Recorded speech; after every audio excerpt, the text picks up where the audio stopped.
चलिए आगे बढ़ेंगे। जम्मू कश्मीर की सरकार ने आतंकी गतिविधियों के चलते देश में कई बार इंटरनेट बंद किया है, लेकिन हमारी सरकार ने तो हद ही कर दी है। हमारे यहाँ परीक्षा का मतलब इंटरनेट बंद, और बड़ी बात यह है कि इसकी सूचना भी परीक्षा से ठीक एक रात पहले ही दी जाती है। किसी का काम अटके या किसी को परेशानी हो, इससे सरकार को कोई लेना देना नहीं है।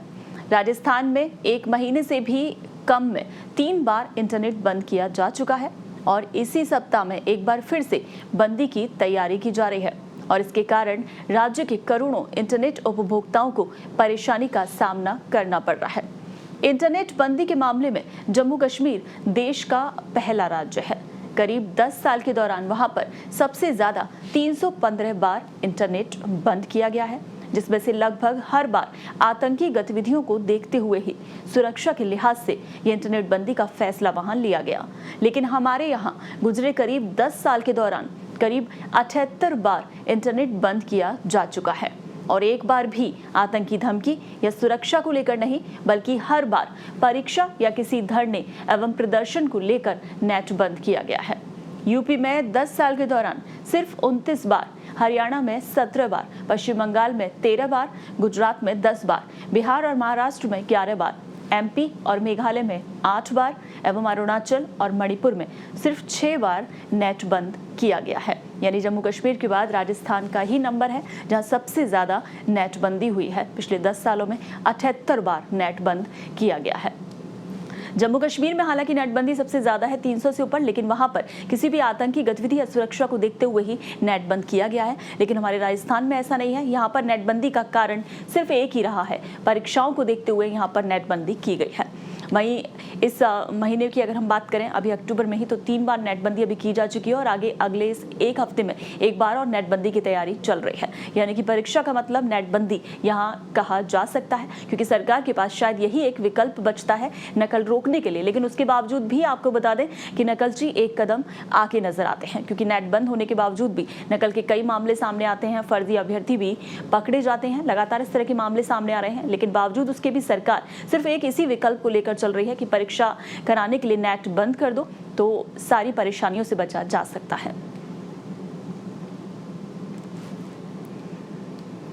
चलिए, हमारी सहयोगी जयंत फोन लाइन पर हमारे साथ जुड़े हुए हैं।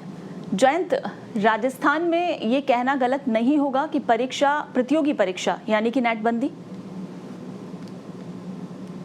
पिछले कुछ सालों से तो यही आलम है कि अगर कोई परीक्षा आयोजित की जानी है राजस्थान में, जिसमें लाखों की संख्या में अभ्यर्थी बैठते हैं, तो ऐसे में सबसे आसान एक माध्यम पुलिस के और प्रशासन के सामने रहता है कि नेट बंद कर दिया जाए गुपचुप तरीके से, ताकि किसी को इस चीज की खबर भी ना लगे और जो तैयारियां हैं नकल गिरोह की वो धरी रह जाए। हालांकि ऐसा नहीं होता। पिछले 1 महीने में ही 2 बड़ी परीक्षाएं हुई हैं, और उनमें कितने बड़े स्तर पर नकल हुई है ये सबके सामने है। 2 दिन बाद RAS प्री एग्जाम है, 6 लाख अभ्यर्थी उसमें बैठ रहे हैं, और एक बार फिर से 1 हफ्ते के दौरान ही तीसरी बार नेट बंदी की तैयारी चल रही है, या नेट लॉक किया जा सकता है कई शहरों में RAS प्री परीक्षा को देखते हुए। बिल्कुल जयंत, जिस तरह से सरकार ने ये सोच लिया है कि नेट बंदी कर दो तो नकल रोकी जा सकती है, लेकिन जिस तरह आपने कहा और हमने देखा भी है कि नकल रोकने में कहीं भी कारगर साबित नहीं हुई है ये नेट बंदी। कई मामले इस तरह के जो कि सामने आते रहे।